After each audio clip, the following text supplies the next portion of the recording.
Hello everyone, आपका स्वागत है प्रिया अफसाना मोरालिटी चैनल पर। आज हम करने वाले हैं साइंस का बहुत ही इंपॉर्टेंट टॉपिक जो कि जूनियर और सीनियर दोनों ही क्लासेस में पूछा जाता है। अगर आपका बेस स्ट्रॉन्ग है तो आपको किसी भी चीज़ को समझने में आसानी होती है। तो देखते हैं आज सबसे पहले व्हाट इज़ फोर्स। ये फिजिक्स का क्वेश्चन है। फोर्स किसे कहते हैं? अ पुश और pull on an object is called force. कहने का मतलब क्या है? जब भी आप किसी ऑब्जेक्ट किसी चीज़ को धक्का देते हैं तो भी वो फोर्स कहलाता है, या आप उस अपनी तरफ खींचते हैं तो भी वो फोर्स कहलाता है। तो सिंपल लैंग्वेज में what is force? A push और अ पुल ऑन एन ऑब्जेक्ट, यानी कि किसी भी चीज़ पे धक्का देना या खींचना फोर्स कहलाता है। इससे क्या होता है? What are the effects of forces? तो देखिए, आप डायग्राम के थ्रू, पिक्चर के थ्रू समझ सकते हैं। फोर्स के थ्रू आप किसी भी रुकी हुई स्टेशनरी ऑब्जेक्ट को खींच सकते हो, शिफ्ट कर सकते हो। तो अगर आप अपने घर में कोई भी चीज़ इधर से उधर कर रहे हैं तो it means you are applying force. जैसे कि कोई भी रिक्शा चालक है, अगर वो रिक्शा चला रहा है तो वो क्या कर रहा है? फोर्स को लगा रहा है अपने पाइडल्स पे, जो अपने साइकिल को चला रहा है। तो इससे क्या हो रहा है? वो फोर्स को लगा रहा है, ये उसका इफेक्ट हो रहा है। सेकंड, आपने देखा है यहाँ पे force can change the direction.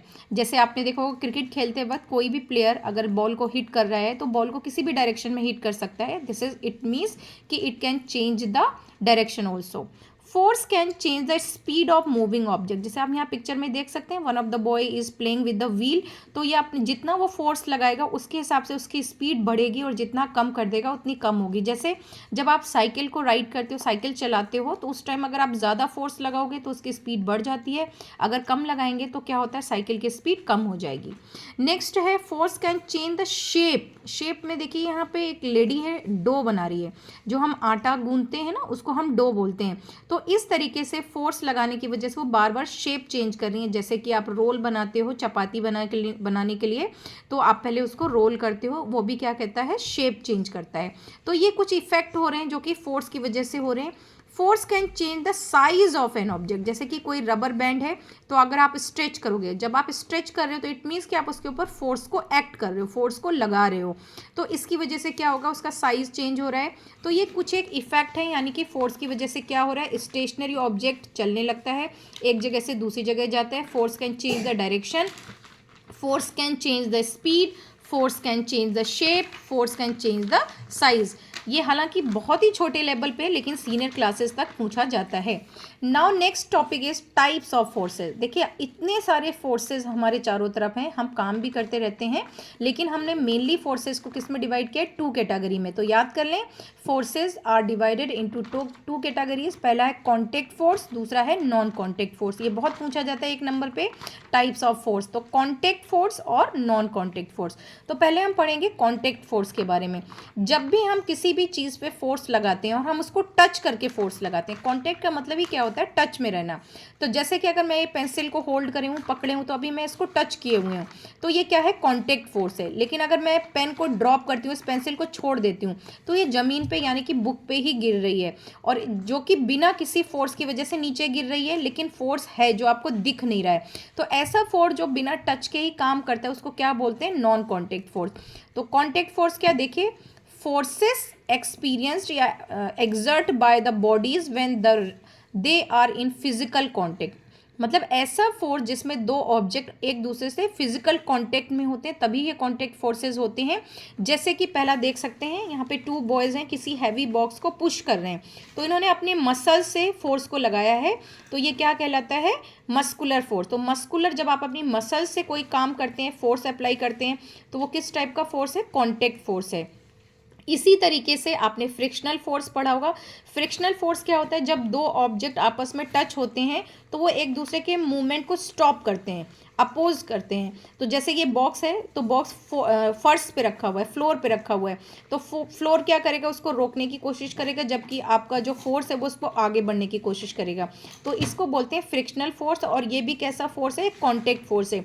इसी फोर्स की वजह से हम फ्लोर पे चल पाते हैं, पेंसिल से लिख पाते हैं, मार्कर से लिख पाते हैं। अगर फ्रिक्शनल फोर्स नहीं होगा तो हम सब स्लिप होते घूमेंगे, क्योंकि फ्लोर और हमारे जो सोल है हमारे फीट में है, जब ये दोनों फिक्स होते हैं तभी हम चल पाते हैं। लिख पाते हैं। तो आई थिंक ये क्लियर होगा। कॉन्टैक्ट फोर्स, मस्कुलर फोर्स, जैसे कि आपने देखा होगा हम कोई भी काम करें अपने मसल से, तो जब हम उस चीज़ को टच करते हैं तभी पुश या पुल कर पाते हैं, तो ये कॉन्टैक्ट फोर्स है। और कॉन्टैक्ट फोर्स में मस्कुलर फोर्स है। फ्रिक्शनल फोर्स क्या होता है? हर वो दो चीज़ें जो आपस में फिक्स हैं, रुकी हुई हैं, वो किसकी वजह से? फ्रिक्शनल फोर्स की वजह से हैं। अब आ गया सेकेंड, नॉन कॉन्टैक्ट फोर्स। ऐसे फोर्सेज जिसमें चीज़ें आपस में अटैच नहीं होती हैं फिजिकली, बट स्टिल एक दूसरे के ऊपर फोर्स जनरेट करती हैं, लगाती हैं। जैसे अगर आपने मैग्नेट पढ़ा होगा तो आपने देखा होगा मैग्नेट के पास में अगर कोई मैग्नेटिक मटेरियल लेके आएंगे तो मैग्नेट उसको या तो अट्रैक्ट करेगा या रिपेल करेगा, और ये डिस्टेंस बिना टच करे ही ये फोर्स जनरेट करेगा।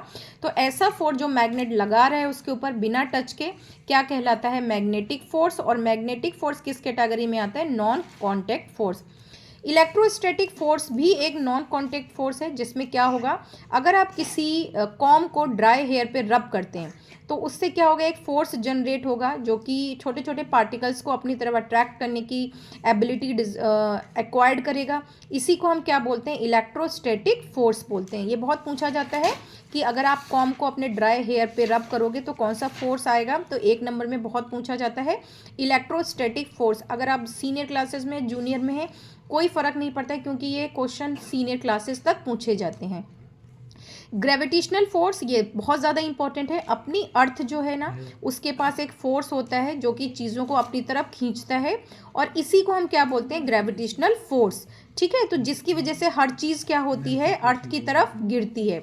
तो ग्रेविटेशनल फोर्स वो फोर्स होता है जिसकी वजह से हम अर्थ पे चल पाते हैं, या हर चीज़ इसकी तरफ गिरती है, नहीं तो हम सब क्या होंगे?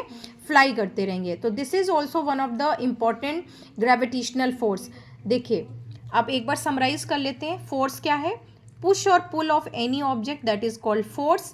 फोर्स से इफेक्ट क्या होगा? क्या क्या काम हो सकता है? किसी चीज़ को आप खींच सकते हो, डायरेक्शन चेंज कर सकते हो, स्पीड को कम या ज़्यादा कर सकते हो, शेप चेंज कर सकते हो, साइज चेंज कर सकते हो।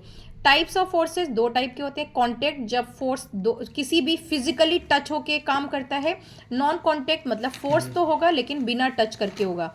मस्कुलर फोर्स जब टच होगा, और फ्रिक्शनल फोर्स ऑल्सो जब टच होगा। नॉन कॉन्टैक्ट फोर्स जब मैग्नेटिक या ये कॉम वाला आपको जो एक्सप्लेन किया था, या ग्रेविटेशनल फोर्स। ये बहुत ही सिंपल वे से मैंने आपको एक्सप्लेन किया है। फर्दर आप बने रहिए और टॉपिक्स के लिए हमारे चैनल पे, प्रिया अफसाना मोरालिटी चैनल।